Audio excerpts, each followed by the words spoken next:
So, we are GoTiny, and we are creating the online marketplace for every...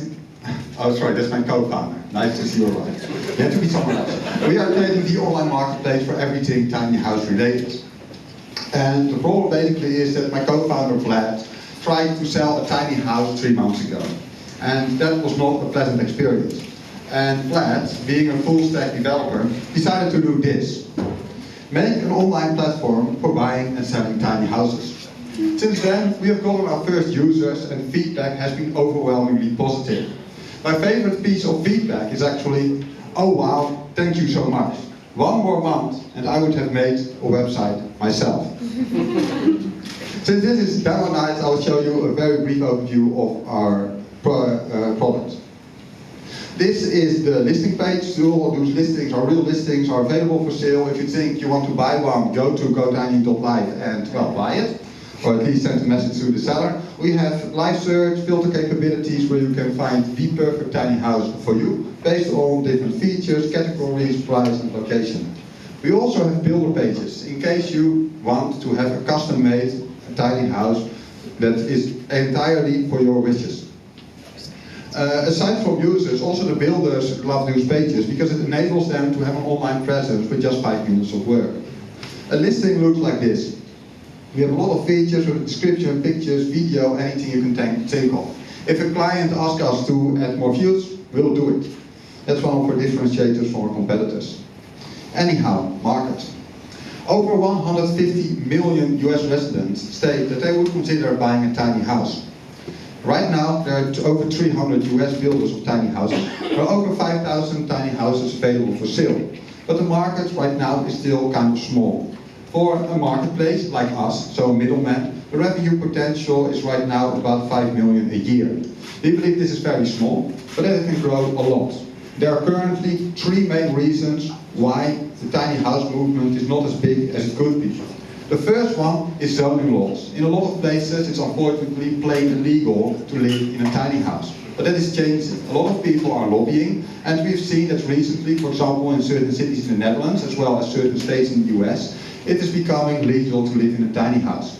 The second problem people are facing is financing. The vast majority of banks do not offer financing for tiny houses. Recently again, 2 major US banks have started offering mortgages for tiny houses. Lastly, if you would decide to start living in a tiny house right now, you would have to find a lot of information, and right now it means a lot of Googling and probably asking people who have already gone through this experience themselves. Right now the information is very fragmented, and we believe that if the information is centralized, it would be a lot easier to access and a lot easier to get started. We want to be the people who are doing this. Our competition, there are a few rival marketplaces, but the majority of tiny house sales are still done over Facebook groups, which means there are no filtering capabilities, no location capabilities on price, location, features. Monetization models. We've discussed this quite in depth. We actually have 14 different monetization models we have discussed. But for now, we're focusing on making our platform the best platform we could possibly make. After that, we'll focus on growth. And once we're the biggest, we're going to monetize. And how we're going to monetize, that depends on both what our users want and what seems to be the best option right then. Our milestones. I met Vlad 1.5 months ago. Over the past month, we have started getting some initial traffic. We've done a little bit of marketing, got 54 active users who provide us with feedback and have also provided us with the first content. Besides this, we've been working a lot on our website. The website is 5 times as fast as it was when we started. We have recreated the onboarding flow, the ad listing flow, etc.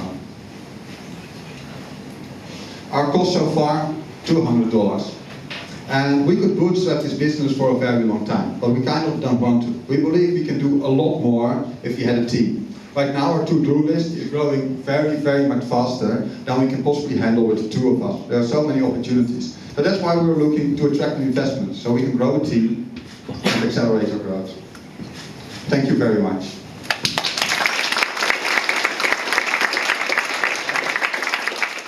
Next question for the jury for the next 5 minutes. So the first question is, how do you get to the people who are selling the houses? Right now we have multiple houses, some builders. We work with a couple of influencers. People are very emotionally involved in the industry, and that is very nice because it means that we can just start chat with people. People love talking with us, people love seeing our product, and then it will help us for free. As for the builders right now, we've started creating a database of builders, mostly in the US and the Netherlands, and then we just sent an email out. On the first 2 emails, which we quite quickly broke, we got I think 10% conversion rate from like just sending an email to actually people making listings on our website. And that's been the main strategy for now. There are also a lot of communities, Facebook groups we are starting to participate in. We've also talked with, for example, some major blog owners as well as Pinterest influencers who are willing to promote our GoTiny business for free. What is the market size of tiny builders in Romania? Are you addressing this country? Or because I saw the market from the US, but I did not understand the market size for Romania. Yes, we're a global business and we're not exactly focusing on Romania because it also gets cold in the winter here. This is the tiny house actually comes from Romania, I saw that's our country. Yeah. We have about 10 tiny house builders in Romania and we're actively promoting this one. So in Romania it's not really a big market yet. Right now, globally speaking, most is in the US, there's quite a bit in Western Europe and Australia. We've done some marketing in the Netherlands because I'm Dutch, speak the local language, makes it very easy to interact. But it's something that can grow everywhere. And yes, although considering the prices, it's probably for the next few years going to be US, Western Europe mainly. Thank you. I guess the trend comes from developed countries, rich countries, but you said that one of the triggers for the whole market at the end of the day is also the laws, right? And I guess that in developed countries the laws are actually getting much more strict in that respect because there is not enough land available. As versus in the other countries where there is land available, maybe the 39,000 bucks are too expensive for such a small house. How do you address that? It's interestingly enough not really a land problem. Even in the Netherlands you have plenty of land. It's zoning laws where people say, like for example in the United States, there are actually cities where you may not build a house without a garage, like for a car, on the premise, because otherwise it's plain illegal to build it. And there are like a lot of yes in my backyard or no in my backyard movements, and a lot of things are happening there. But for example, the US has plenty of room to put tiny houses, and tiny houses tend to be a lot like smaller as well than normal or ordinary houses. So space, as far as I know, is not really a problem. It may be in Asia, but we're not focusing there yet, at least. We do see more and more people lobbying for it, and we do see laws like moving in the right direction from our perspective. So there are places, for example in the Netherlands, there are a couple of cities that are starting pilots where they say, well, this designated area, you may start like putting your tiny houses and we'll see where it goes. One of the things a lot of people are afraid of is that it's going to become some kind of, what's it called, like some kind of camper thing, some kind of, yeah, like not a great neighborhood where a lot of drug dealing happens. The people who are doing this, the minimalist style of living, are not the standard drug addicts. So there is a bit of aversion there, but we're seeing, yes, improvement there. Thank you.